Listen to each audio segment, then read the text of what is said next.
This week on the podcast, it's Carrie's part 2 of her adventures by Disney. She's taking us through the first few days in Sicily, what she saw, what she ate, the cats she saw. Yes, it's all in here. You don't want to miss this episode. Stay tuned. You're listening to the Pixie Dust Fan Podcast. Hi, I'm Francine. And I'm Carrie. We're two best friends who can't stop talking, usually about Disney stuff. Sometimes we have fascinating guests, and sometimes it's just us, but it's always positive and fun. We're happy to have you join our chat. Thanks for listening, and let's get started. Picture it. Sicily, 2023. I said that to myself a few times on the trip. Did you? Yeah, of course. I figured I had to start with that. Carrie and her mom were off on an epic adventure, part 2. I wonder if there's anybody listening that doesn't get that reference. It's possible, I guess.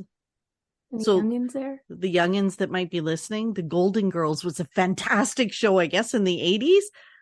And Sophia Petrillo, the mother, that's how she started every story. Picture it. Sicily. And then she would name whatever year it was. Anyway, yeah. How are you this morning? I'm good. Although I just referenced time, which is the thing that I say I'm not supposed to do. And nobody would, but you do that every time. I do. It's like how a are you? How are you thing. this morning? Great. Hey, let's carry on part 2.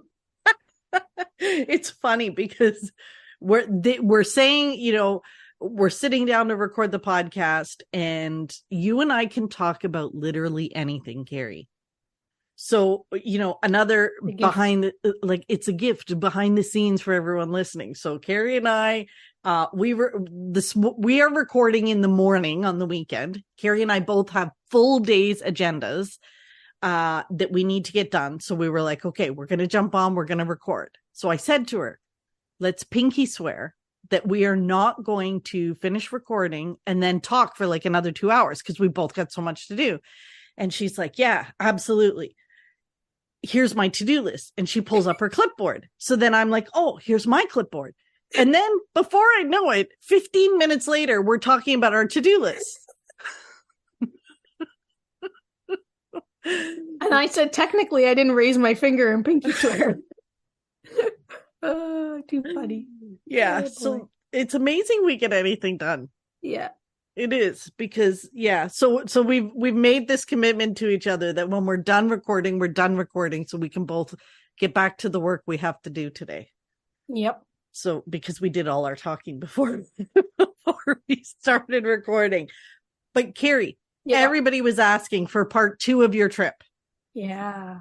Because part 1, we were so focused on the Adventures by Disney experience, like the experience with the guides and the other guests and things like that. Well, that stuff, yeah.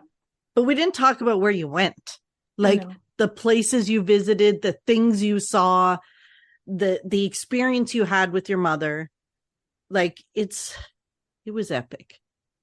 So this episode is about your favorite parts of that trip, the places you went and experienced. What's the for? I'm not really that planned. I have the agenda up and I have my pictures up. So that, Carrie, it's funny. You talk about, I want to be prepared. I want to lay it all out, blah, blah, blah. Since I got back. But Carrie, you can talk about this without mapping it all out. You don't need to sit down for 2 hours and plan this out. Mm-hmm. You got your agenda. You got your pictures. Mm-hmm. Take us on a tour with you. Take us on the trip, Carrie. Well, I don't know where to start.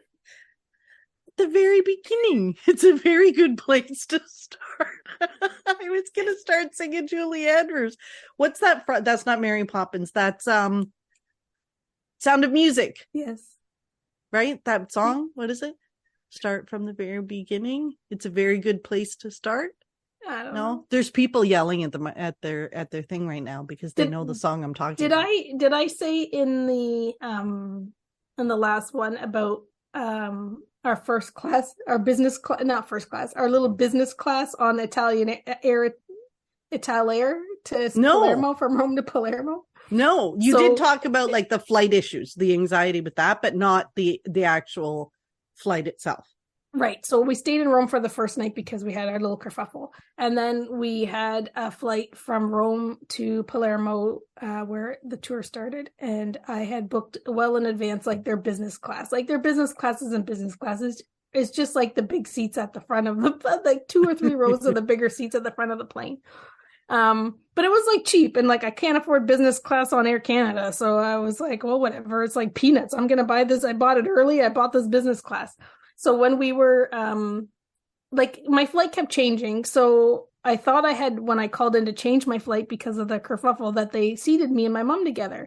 But when I did the online check-in, we weren't seated together, and I couldn't get a seat side by side. So I was in the first row. My mom, there's 3 rows. That's it. So I'm in the first row. My mom's in the row behind me, but on the opposite side. And we're on the plane early because we get boarded first. And the seat beside my mom is completely empty for forever. And so I'm watching, thinking, oh, this is good. Like as soon as that door close the door, I'm going to go over and sit beside my mom.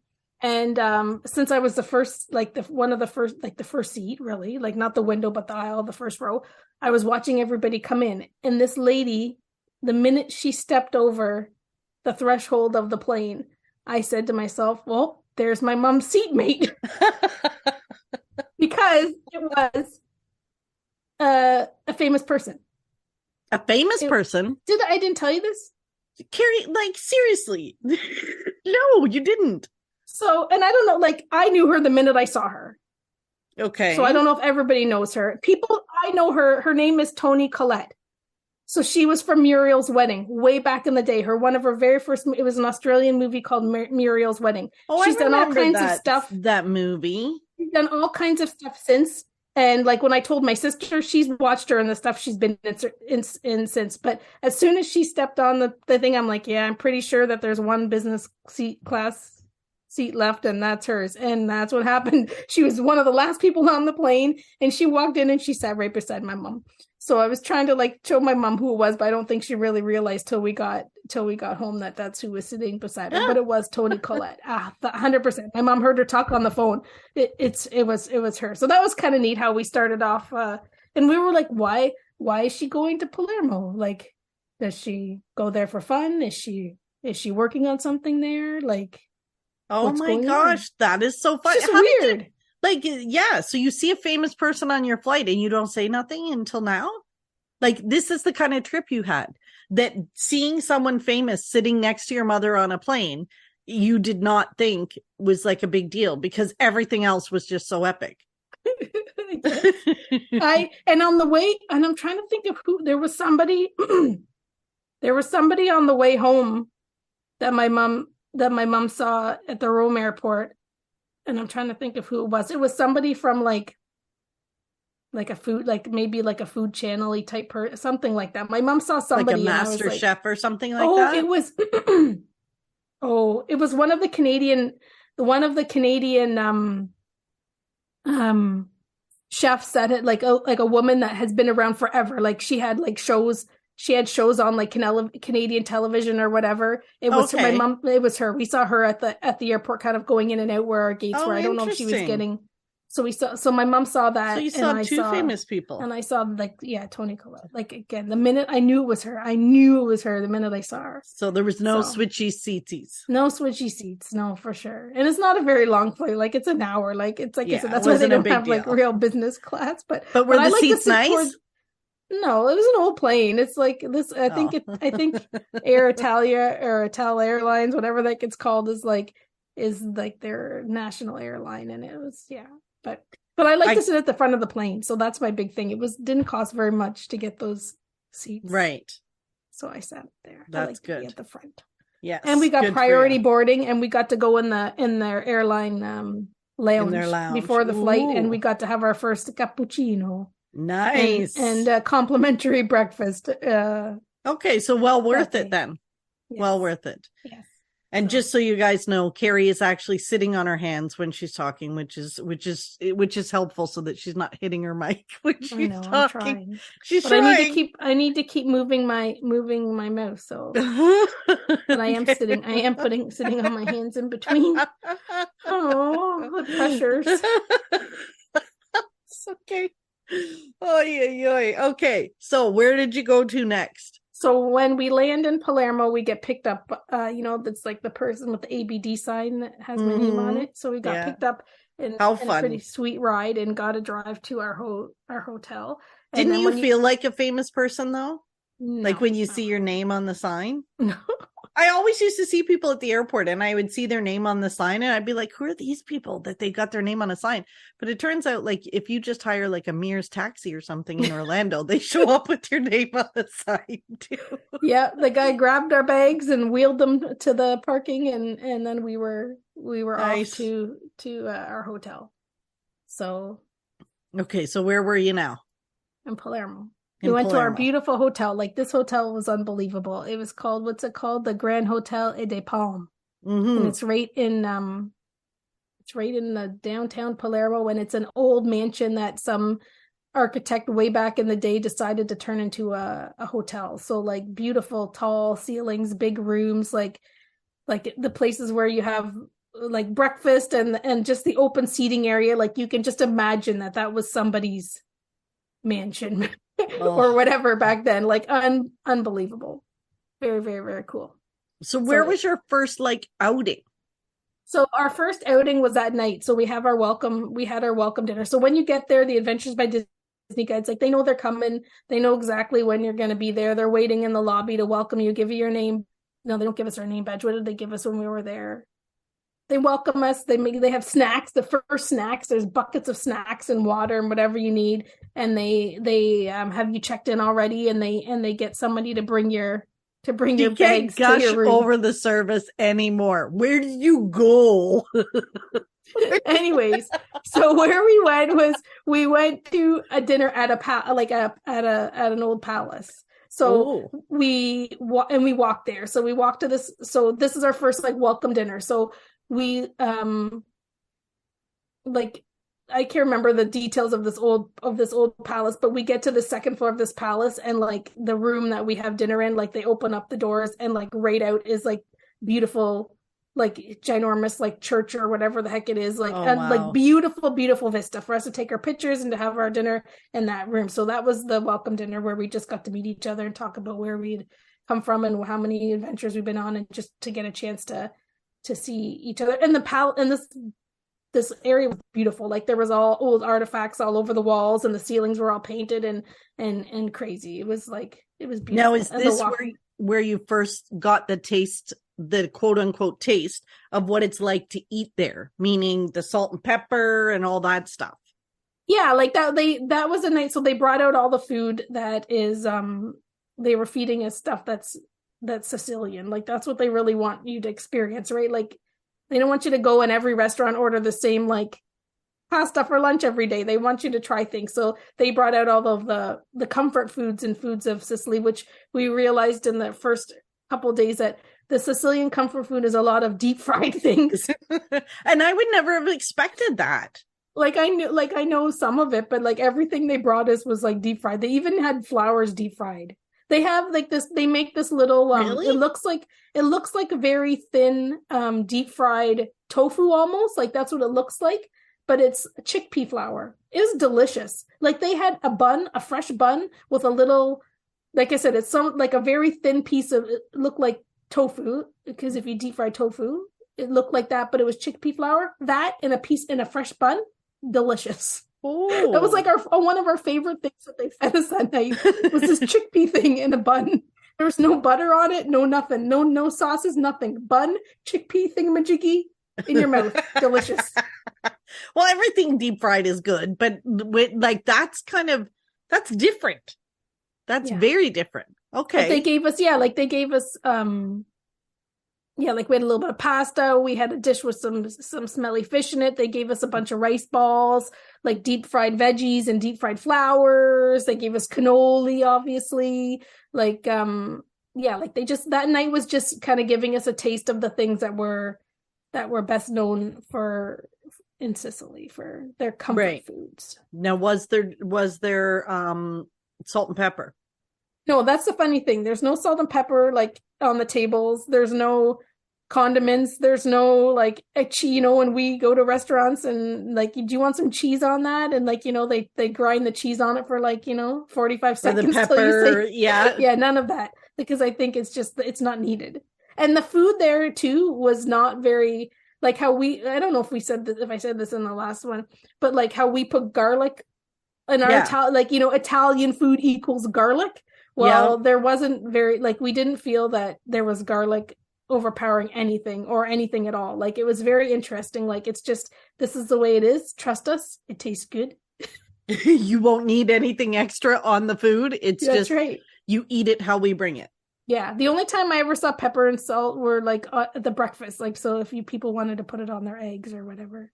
Oh, okay. I guess that like makes sense. Because it was a buffet. Like they had beautiful rooms of food for breakfast for us, and they might have had it in there sometimes. But yeah, not that I necessarily put salt or pepper on things regularly, but it was very interesting that I noticed it right away. I'm like, there's nothing else on the table. Like they're not. Yeah, that's different because here you sit down at a table and like the table looks almost bare if there isn't condiments and stuff on it. Mm-hmm. Interesting. Very interesting. Okay, so events. Where did you go? What did you see? When we were in Palermo, they brought us to like in the morning. We got to go to this humongous old like from the late 1800s like this theater called Teatro Massimo, and it's an opera house. And so that's where in like the Godfather 3 where the daughter gets shot on the front stairs, that's Teatro Massimo. And inside I think there might have been some scenes, but there was I'm not going to remember right now. The HBO show or whatever that's making Sicily hot right now, White Lotus, they shot stuff in there. So like everybody wants to go there because of this White Lotus thing now or because of the Godfather 3. But this theater is the most beautiful thing. They brought us up into the box and like you think that's where like whoever would have went to the theater back then, the king or the sultan or the whoever, like he would have like that box area was like a little apartment for him. And it was, and again, like a lot of these times you just sit and think like what it was for in the past. Like imagine like our hotel that someone lived there, or imagine like this, royal person would have had his people and his entourage and his whatever up in this apartment that is pretty much attached to a theater box or whatever. That's crazy. And yeah, like there's lots. We learned so much about these places, but it was just really amazing. They had kids like practicing because they were practicing a play or an opera or dance like on the stage or whatever.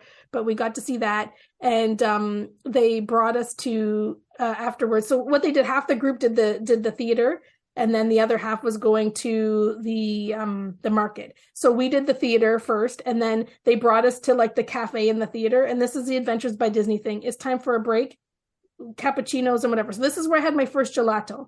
Me and one of my adventure friends, I thought I was ordering a cannolo, but I ended up with a pistachio gelato.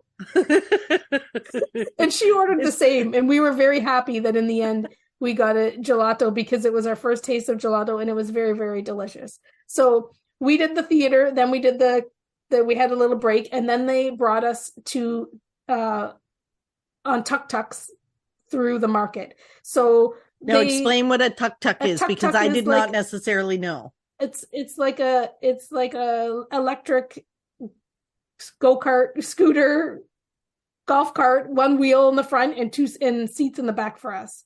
Right. An electric tuk-tuk. And so when we get out of the theater, they've got them all lined up, and we just all jump in them, and like a caravan of 7 of us. We were never separated ever.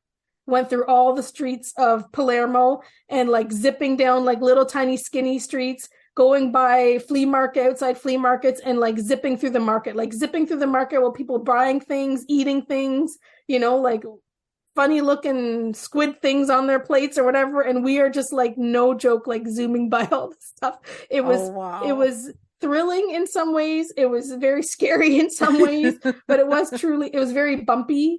Very, very, very, very bumpy, but that's what we did next, and that's that was a lot of fun. Cool. And then after that, we actually walked to another market, and we went there for lunch. So we walked through the stinky markets where they're frying things up, and and whatever, and they Like split us up stinky and we because had, they're cooking?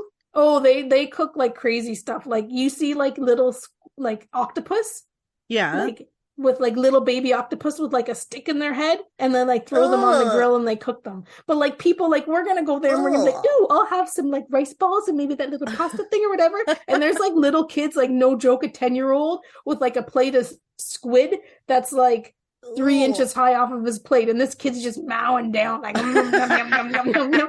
And we're like, oh, interesting.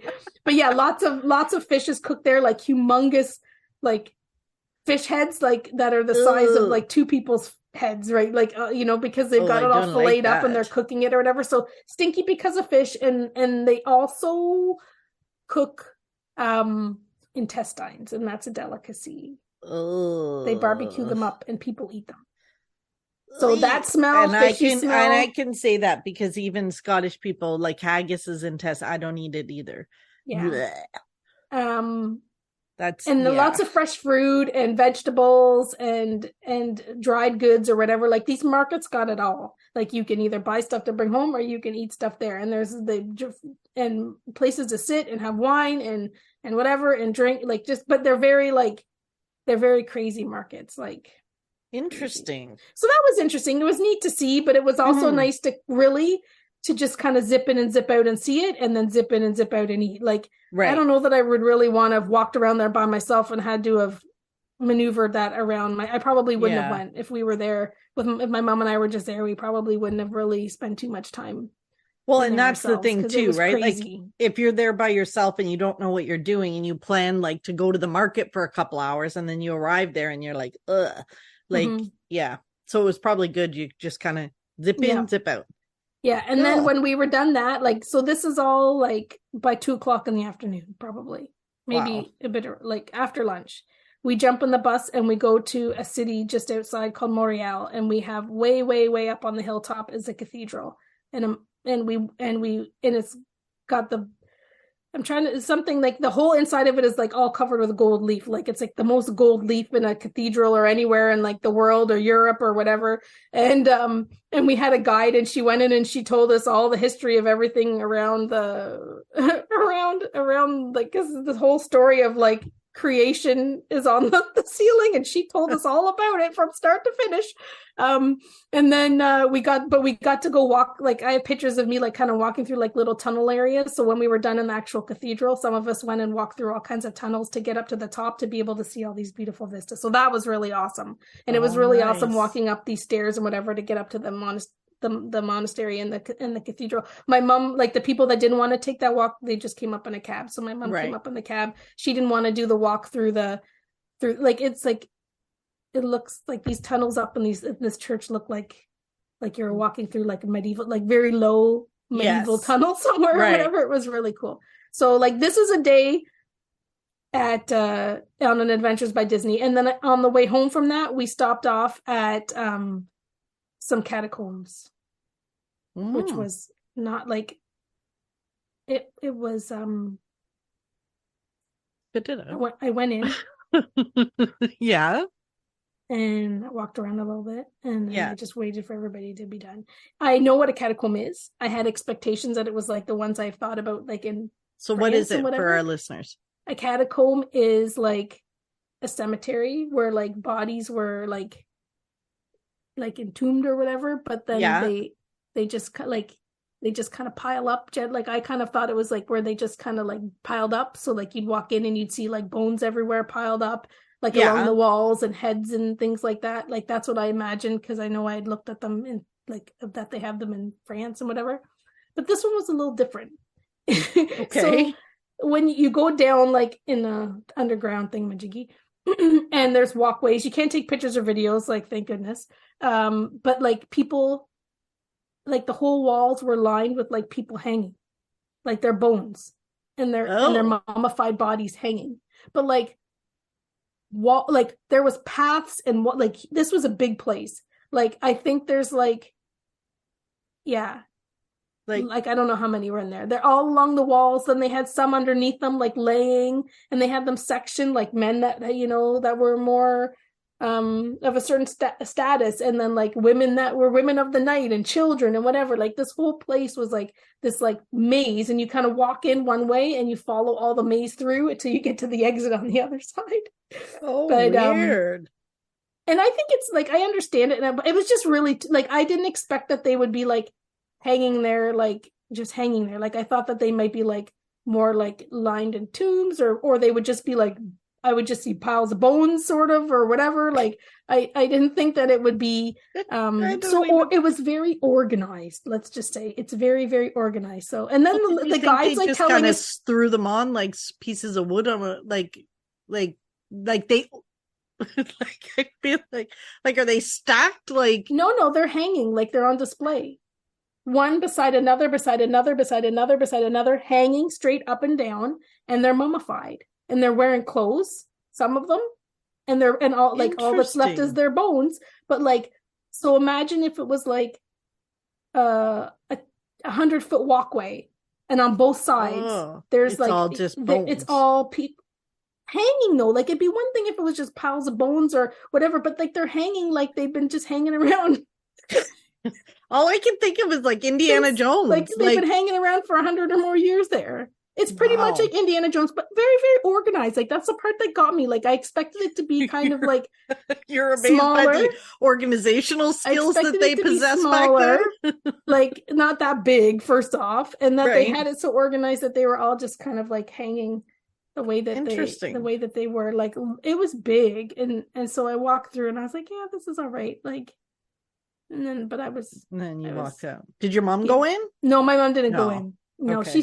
She stayed in the was she happy van. She didn't go in? She stayed in the bus with our pal Nico. She might have went in if it was the start of the day, but like that was a lot. Like like look at all that stuff we had done in that was in one day. That's a lot like a lot of stuff. Like I think they probably could have they could probably take the catacombs out of the tour, right? Like it's just too like if they have to take something to make this day shorter, that's definitely the thing that they probably should cut out. Like, and I don't know, do they do this on the kid trips? Like, do they have the visit to the catacomb on the? Oh yeah, because yours was an adult only, right? Yeah. So that was our day. So, and even so, like by the time, like we were still back to the hotel at dinner time, because this Montreal's just just up the mountain to get to. Like it's not that far away, but like it was a little too busy. Like I said, I wouldn't have traded anything or taken anything away from that day other than the catacombs, or like broken it up over 2 days. Like, giving us time to like do Montreal on the way out of town instead of like kind of cramming it in the first day. But okay. So was that the end of the first day? Yeah, that's how you finished the day?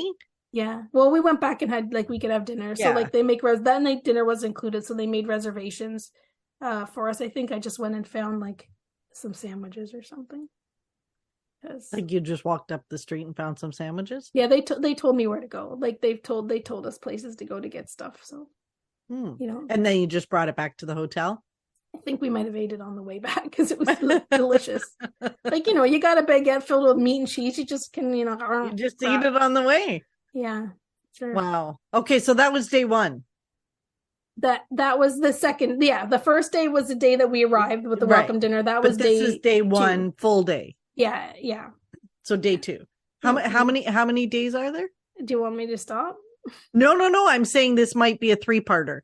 No, well, how long have we been talking for? I won't talk as much, but I don't know. No, if I think it's good. This is good. Want to hear what they want to hear the details. This is good. This is very good. I'll try to do. So the next day is we're on the way to get. Don't rush through it. We want to take our time. If we split it up into 3, it's all good.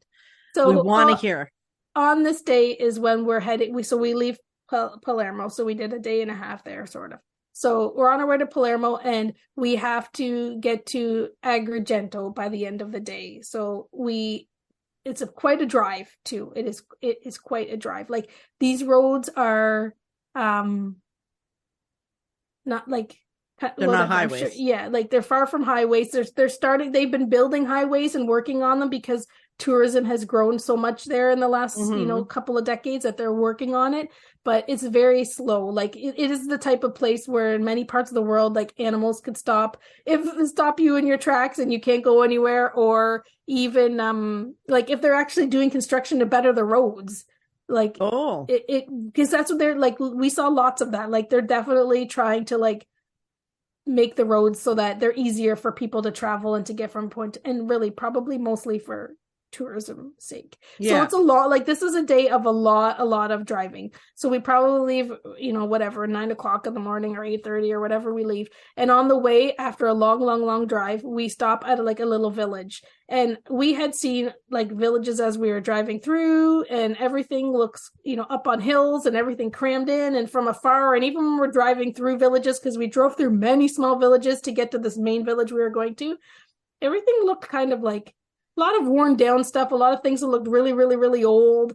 And that's the thing. You see new stuff, you see old stuff, you see like it's just weird, right? Like it just looks totally different than how we live. And we went to this little town when we finally got to it. It was called Sant Angelo Maxero, and it was a perfect Italian village. Like it was exactly as you would imagine what the most perfect little Italian village. So it wasn't like mismatched, old, like run down craziness that you're like, what is this, what all this is about?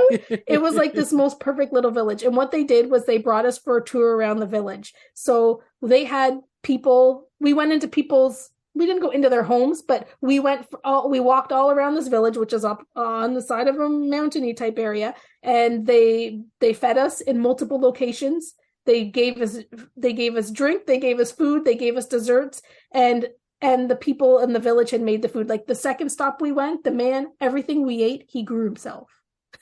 I think You're he even kidding. made the olive oil that we were drizzling and practically like guzzling, taking shots of olive oil. Like he made that. So they showed us this wonderful little village that it like the mayor was like in their 20s, and they were trying to really like, they've put art and murals throughout the little village to try to show like this, it was just a perfect little put together village, right? Like, and people are actually coming to the village to see like the artwork and the murals and things like that, because they're just trying to, bring awareness to their, like, whatever. It was to their town. It was really, really cool. Like, and we got to meet all of the people that were in the town, and my mom had said to the guide and I was thinking this exact same thing. She's like, what do you guys do for like work here? Like what do you do? Yeah.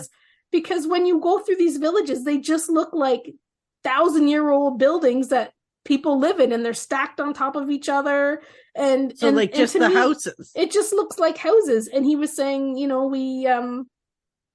he's like, we have everything here. He's like, there's doctors, there's lawyers, there's every type of office or whatever. He's like, but they're just like, you're not noticing them because they're in the main floor of something that looks like people live in it or whatever. And he was saying that sometimes, we have to go to the town next door, and they have to come to us.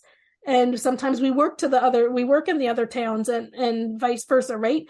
But he says, so trust they commute. me. He's like, we commute to the town next door. And he's like, trust me, we've got everything. It just doesn't look like the way it looks. Because it looks different. Yeah. And when we went through, and like, this was a cute little small town. Like he was saying, the thing, like, everybody's your, everybody's business or whatever, just like a small town that we have here up on top of a mountain or whatever. It's exactly the same thing, but he's like, we got Amazon drivers, we got, it just looks different. And we noticed that when we drove through so many villages and towns that look like how I first imagined them, like, things old, things new, things like just crazy and chaos, things, broken down and whatever. And they don't like, I don't think they really just leave things as are, unless they can revitalize them the way they should be. Like, they're not going to tear down these buildings. They need people to bring them back to life, right? Like, It's not like here where they're going to tear down the village and put up a new village. That's not allowed, right? That's not allowed, which is kind of nice. But when we went through some of these, so many villages, that like you're in like a busy street where barely a tiny European car can fit up it, and there's like a mechanic. Like there's a mechanic right there, like a little tiny thing, but that's where they get their cars fixed, right? So it like once he had said that, and that was like, that was our second full day, so we really hadn't seen much other like zipping through some of these small towns. But then as the week went on, we were like, oh yeah, that's exactly we still like, we can see life here, like we get it, Right. like they do have everything and do everything that we do. It just looks different and it's just different. Well, you said something there that because I was thinking about this when you were talking about the drive over there. What kind of cars do they have? Because I know, like when you're talking about the roads, they sound small. Like yes, they're trying to build them up or whatever. But even the small villages, like, are they all little tiny compact cars? Yeah, little tiny. We did see, so it was funny when we saw cars that were like at home. It was interesting. Like they stuck out like a sore thumb. Like if we saw like an actual exact same car like we had at home, because they were massive, or like or a little SUV or something. But most of the cars are tiny, and different cars that we know, and old cars that are really tiny. But like for instance, that town, they left us at the bottom of the hill because like the bus doesn't like wouldn't fit up the hill. It would fit, but it, like they it's probably a little bit harder to maneuver. They probably don't want buses all the time coming through the town or whatever. When we were leaving, like that day, we had perfect weather up to that point. Like the weather was very mild. It wasn't very hot, because in the summer Sicily just turns into like a desert. We had beautiful weather so far, and then that afternoon, right when we were at the last stop and they were feeding us our dessert, which was probably one of the best desserts we ate the whole time. Some man that in town that makes honey.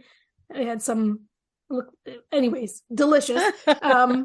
It started a downpour, and they actually, like, in order for us to we could not, like, cobbles, like stone streets, like there was no way any of us were even getting from this, like we weren't getting anywhere without all of us hurting ourselves. Like that's how bad it would have been for us to walk too far. And we had to go down this hill to get back to Nico, our bus, and our driver.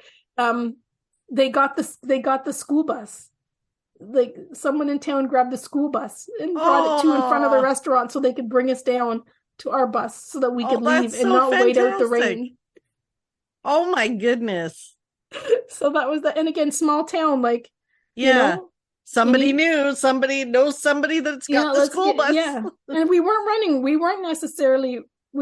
behind, I don't think. Maybe we were running behind a smidge, but yeah, they had organized that they offered to get us a school bus to get us out of town so that we could carry on. So and we had a bit of it, like that was quite a long drive up and down hills through many, like we knew we were going to a village, and we kept going through so many of these small villages, and you're like, are we there yet? Are we there yet? Are we there yet? Like you see villages up on the mountain, and you're like, oh, maybe that's it. And nope. We actually go through that village and keep going down the hills, up the hills, and you see another one. Oh, maybe that's a village. Like we spent hours and hours in the hillsides, getting from point A to point B to this village. Aww. And then when we saw the village, I was like, yeah, this is why they bring us to this village. This is perfect. Perfect. It is a perfect village. Awesome. And that is probably where I saw my first cat? Anyways, perfect village. Because of course we gotta, and then after that we gotta talk cats. My goal this week was I took as many cat pictures as I possibly found, as many cats as I could. So then when we were done that, we had to get back on the bus, and we still had quite a bit of a drive, like probably another hour or two for sure, to get to where we were staying that night. So we were going to this unbelievable hotel. It's called Villa Athena, and it's in the archaeological park of the Valley of the Temples. So it is a UNESCO World Heritage Site, and the Villa Athena is the only hotel on the site. Oh. And it's just a big old house that they've turned into a very small hotel. Like, there's like the pool outside looks like it was probably someone's backyard pool. Like it's just a big house, really, that they've turned into, and no one has ever stayed there as a group. So Adventures by Disney was the first group that had ever stayed there. So there are like 7 temples in this Valley of the Temple Park, and when we get to our room, all the rooms, I think pretty much, or most of them, face out looking at the temples.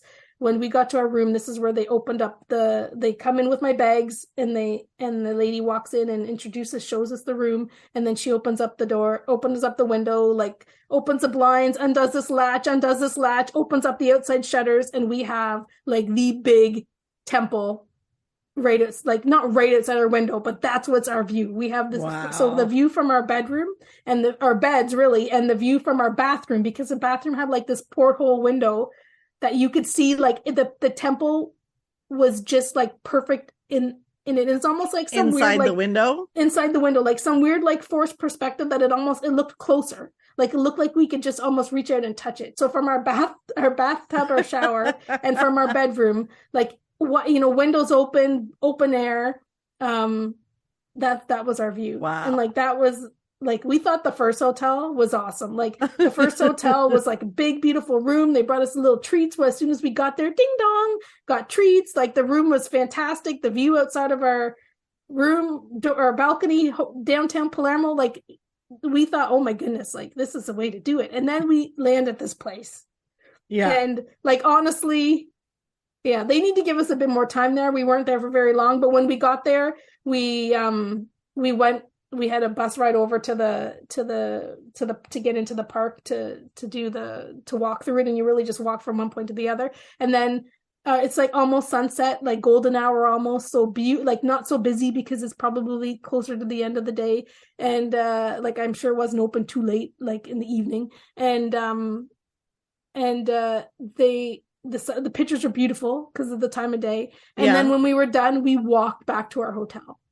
Like we legit, they have a path, and we walked back to our hotel. Oh my god! And walking back to the hotel, like there's all kinds of beautiful flowers and archways and whatever. And then you get back to the hotel that way. So it was like amazing. And we had dinner there. Of course, they've got a beautiful, like unbelievable restaurant with the immaculate service and food, and the breakfast the next morning was unbelievable. Like that was my favorite. Like they had this little side room, and they had the little breakfast, so they have to have the American breakfast for us. But like that was like 1/5 of the room, and then the rest of the room, like tarts, pies, cakes, salads, fresh fruit, like everything you could possibly think of, fresh juice, whatever. Like I think I almost brought a tear to my eye when I walked into that room. Like I just wanted to be in there for a while and just enjoy it, and just I like looked at everything and whatever. Then when we got back to our table, they brought us like a 3-tiered, when you go for tea, afternoon tea. Yeah, they brought us a 3-tiered thing to every single table that was full of like pistachio laden desserts. Ooh. Like they had a whole room full of desserts. Like, but they brought you some others. But they brought us like a whole 3-tiered thing of desserts. And I think by that time, my mom was still drinking a cafe Americano. I was drinking cappuccinos. The cafe Americano is very strong for, the Tim Hortons and Keurig cup drinkers of Canada and the United States. So I think that was my mom started drinking cappuccinos after that. But yeah, because the cappuccinos weren't as strong. Well, they're just delicious. Like if you're gonna drink an espresso, Latin drink, you might as well have a cappuccino. Like okay, I don't know my coffees. Like I don't know what delicious. that like. Isn't a cappuccino one of the frothy looking ones? Yeah. Okay. And they usually put like a little something on it, and it's frothy and milky and delicious. Okay. And delicious. But my mom kept ordering like cafe Americanos, and I'm like. And I love, like, I drank maybe one of the first mornings. I was like, I'll have a cafe Americano, and I love it. I'm like, this is delicious. And my mom was like, she had to put like a half a cow in it to like be able to drink it because it's so dark. And then finally, and now she did it for a couple of days. I'm like, Ma, you just got to do the cappuccino. Like, trust me. And then she started doing cappuccino. She had to put a little bit of sugar in it, but then she was like, una cappuccino, per favore. Anyway, so Villa Athena, that was like, if one of the things that was my favorite was staying at that hotel. Like that is a place that I would have never imagined I would have stayed at. Right.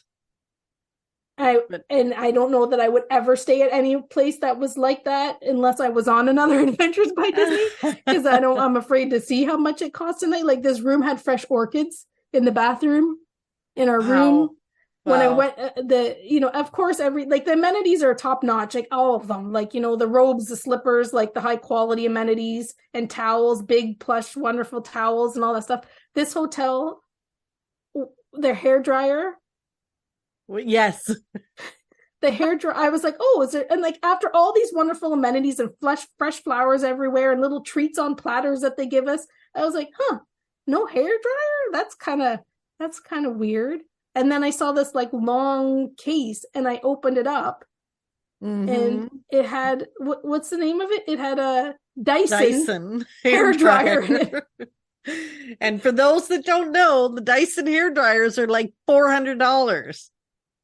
I couldn't believe it. I was like, well, I'm definitely washing my hair tonight. I got a Dyson hair dryer to use.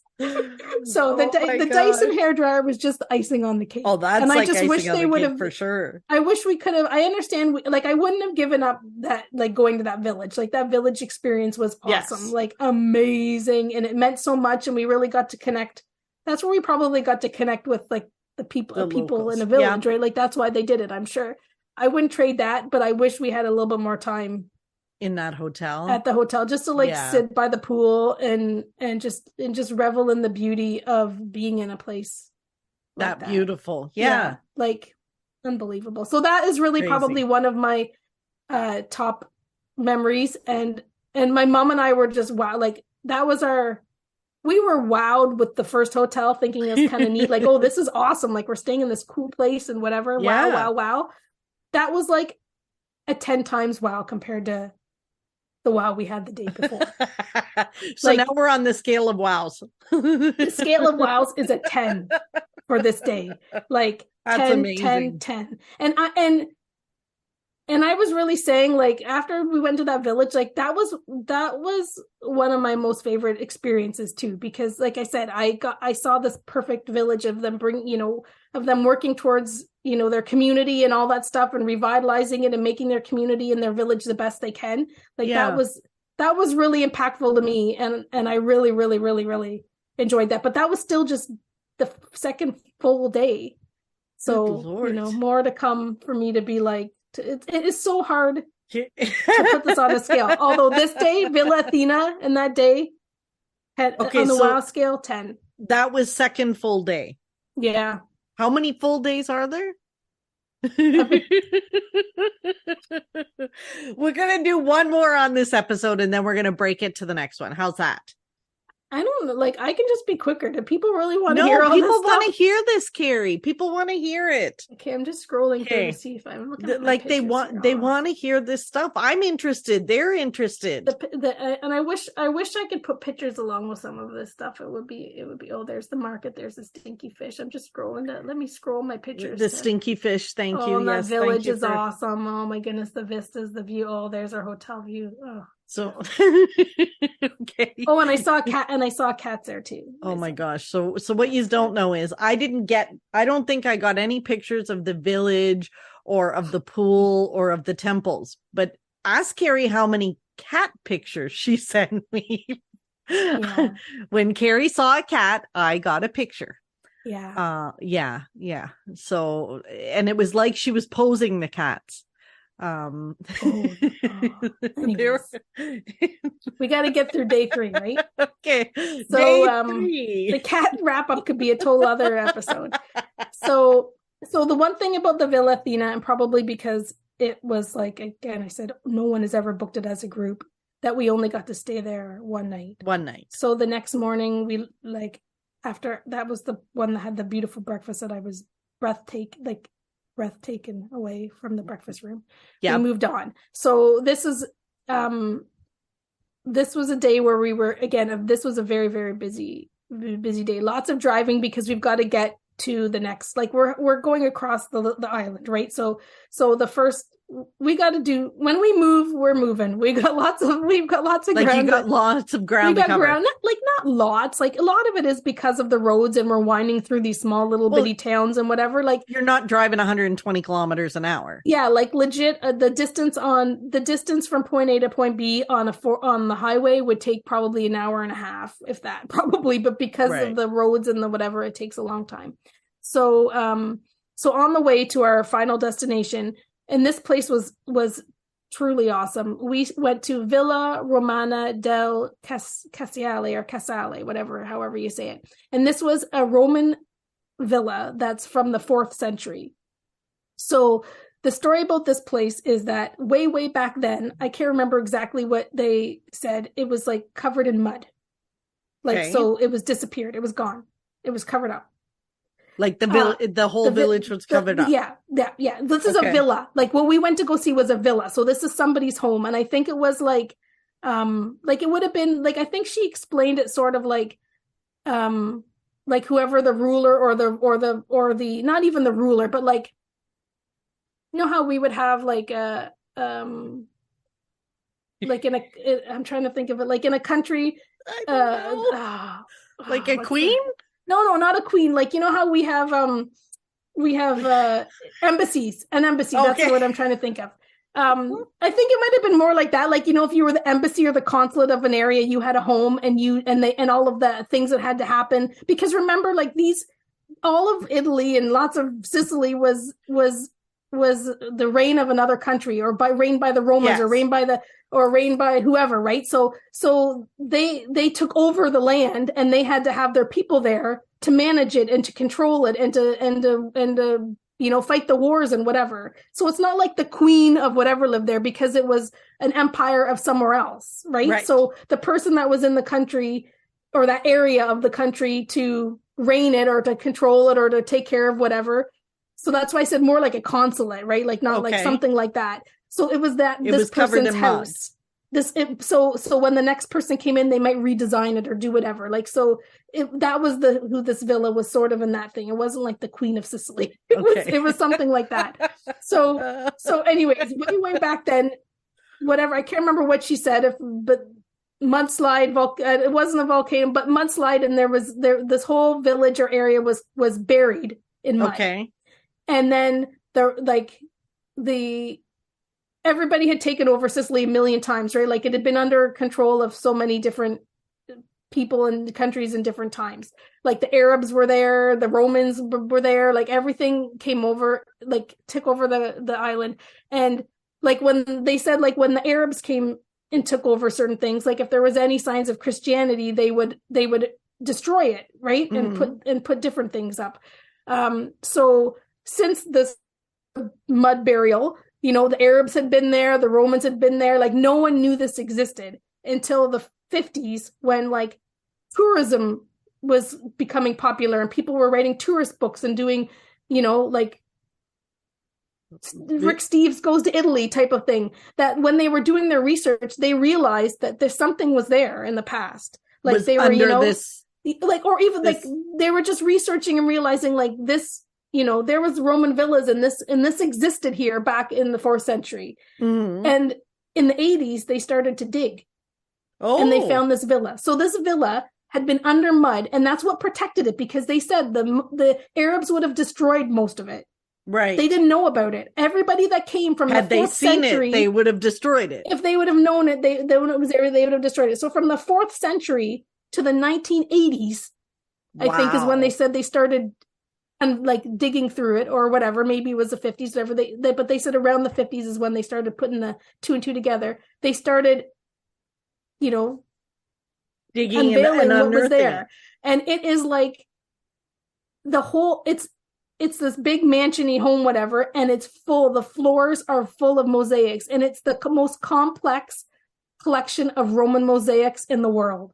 Like 100 feet rooms, like long walkways, mosaic everywhere. And then some of the paintings up the walls, or the lower parts of the walls, are still there. So it's pretty much like, if there's whatever exists is like maybe the wall like 4 or 5 feet, and then the floors. That's all that they're uncovering, because everything else is gone. Anything else above is gone. Right. So like rooms and rooms and rooms, like pool areas, like the bathhouse, the meeting rooms, the bedrooms, everything, all like floors and floors and floors and floors. And they still have, I believe, more to recover as they're bringing, like, you know, discovering all this stuff. And what they've done is that they've built, like, it's all protected because they've built things over top of it. But what they've done is they've built like wooden structures above so that you can visualize what the rest looked like, what the rest of it would have looked like, right? So if it had like a rotunda, they've built like a wooden rotunda coverage because they've got to protect everything because of the weather and whatever anyways. So when you're there, you can, and they've got signs explaining what the floors are and what the symbolism and everything. And the guide that we had talked about the stories on the floors and whatever. We could have spent a lot more time there really exploring on our own and like taking it in. We were there for probably a couple of hours, but we could have spent even more time for those that were really interested reading stuff or whatever. But yeah, like they built all kinds of structures so that you can at least visualize what the rest of it is, because you're really just looking down and seeing like unbelievable, like you think that they made these tiles like stories, like all the stories on the tiles and the animals and what they meant and just the rooms and what they were used for. Like they've guessed or they know whatever what the rooms were for. And so she explains all that stuff, but like rooms and rooms and rooms and rooms of ruins with all of these tiles, and almost all of them are intact. Like there's so well protected because of the mud. Isn't that funny? Yeah. And they have and they, like I said, they've built it so that you can actually, it still is just, you can't like they didn't rebuild exactly anything above, but just the way that they've showed the structures that they've built is just to protect them. Like they're not trying to build the house again, but since they have to protect them and shield them from the elements, they've created them the way that they imagine it would have been. Holy mackerel! That was really, really. That's was amazing. Really cool. Mm-hmm. That is cool. Yeah, and it's a UNESCO World Heritage Site. So obviously, and they said it's a very, very, very popular tourist destination. So we got to go in early in the morning. Like we were there very early, because we got up early, got on the move. So we were there pretty much before it got too hot, and we got there before it got too busy. Because there was school, because it was the end of May. They were saying that at school they started to bring kids on all the school trips because it's the end of school. So there was there was kids coming in and lots of people there. So awesome. So that was really cool. We went for lunch at like a local farm. Well, we weren't in the farm, but it's sort of like we go in and they have like a restaurant there. So we had lunch at a farm en route to the next spot. We went to Caltagirone for a ceramic experience. So again, this is something where it's on a big mountain. So we went to the top they dropped us off at the top of the mountain, and we did like maybe a 10-minute walk down to this studio, a ceramic studio, where they talked to us about ceramics, and we got to paint a ceramic, which, spoiler alert, I drew a cat on mine. Shocking. And really, like when you're in Sicily, like to bring stuff like for souvenirs and things like that, like everything in Sicily is lemons and oranges, lemons mostly, pistachios and tree nuts, olive oil, and ceramics. Like that's pretty much it. Everything else there for a souvenir, or you could bring home pasta. Yeah. But everything else that's a souvenir is just like cheesy, like $1 magnets, $1 keychains, like mostly just cheesy things that you probably see from the top to the bottom of Italy as like tourist stuff. So we made the ceramic thing, and some people were buying ceramics and shipping it home, but like I'm like, I don't know about shipping to Canada. I could probably could just buy it. I could probably just buy it a seat on the plane. Yeah. Probably cheaper. But yeah, so people were so we saw beautiful ceramics, and we were tempted to try to find something smaller to buy, but we didn't. But yeah, that's the big thing, like ceramics. Nice. Everywhere. Nice. And there's this ceramics of and I'll probably get the story, like I'm messing up the story, but probably nobody will be able to unless they fact check. They won't know. So nobody fact check in Italy or Sicily for sure. Like you see these ceramic heads and like heads of people, like people a man and a woman. Like it's just their heads. Okay. And you see them in every single color, like they're just ceramics everywhere. And I'm trying to think same heads everywhere, like a man and a woman. Yeah, same. But is it still the same man head and the same woman head? It's a specific man and a specific woman. The story behind them. Okay. So I'm trying to think if I remember exactly what he did, but I think she found out that he had I think he had another life, like he had another wife and family. Oh. And she cut his head off and buried it in her plants, in her pot. And then she grew the most beautiful basil from this pot. So because of the cutting the head, right? Yeah. Just like, so that's why you have, like, there's this man and this woman head everywhere. Every single shop, every ceramic they have a ceramic. So people would use it as decorative pieces, but like, I don't know if they know the story of it, but that was the story. And why the man's head is on, like, but why is her head chopped off? I think it's just to symbolize the story. I don't know. Her head remained. Maybe. She didn't lose her head, but you see two statues and they're just the heads of them. And they're like, or like, they're orange, like if you didn't know, you'd buy them and put them on your like counter, on your, use them for decorative pieces. Right. But we had many guides say, the story of whatever. And we're like, oh yeah. We learned that on the first day. We learned that on the day where we went to whatever. But like, it's a well-known story. And like they sell like every single store that has ceramics. Like there'd be hundreds of various sizes of these two heads. Like you could get them as a lamp probably if you wanted to. Oh my gosh. But that was the story that she chopped off his head and like she was so mad at him this was the punishment that she chopped off his head. She put him in her pot and then she covered it with dirt and she grew the most beautiful. She had the most beautiful basil and everyone wondered why she had the most beautiful plant and his head was in the pot.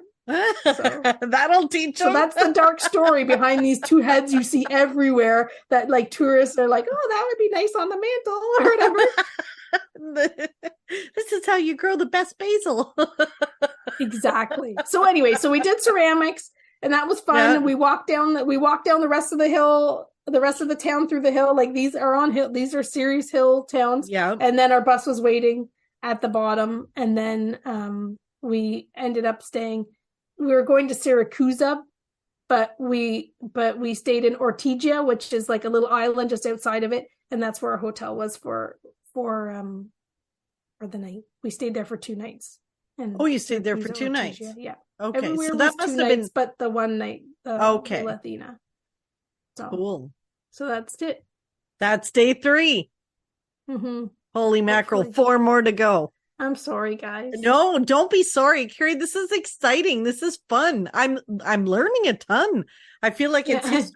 Yeah, like I'm probably I'm so badly butchering the history and trying to explain stuff, but again, okay, nobody's fact checking you.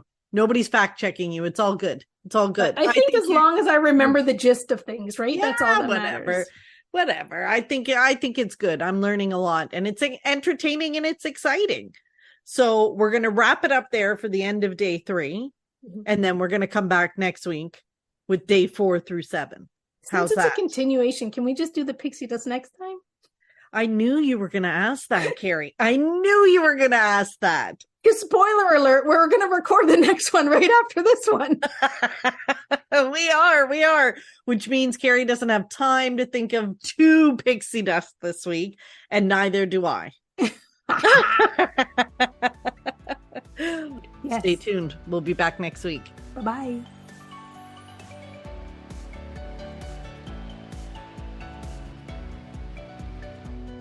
Thanks for listening to the Pixie Dust Fan Podcast. We hope you enjoyed the episode.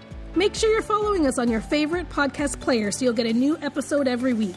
And find us on social media too. We'd love to hear from you. Till next time, remember, you are never too old to be young. Chase your dreams and design your own happily ever after.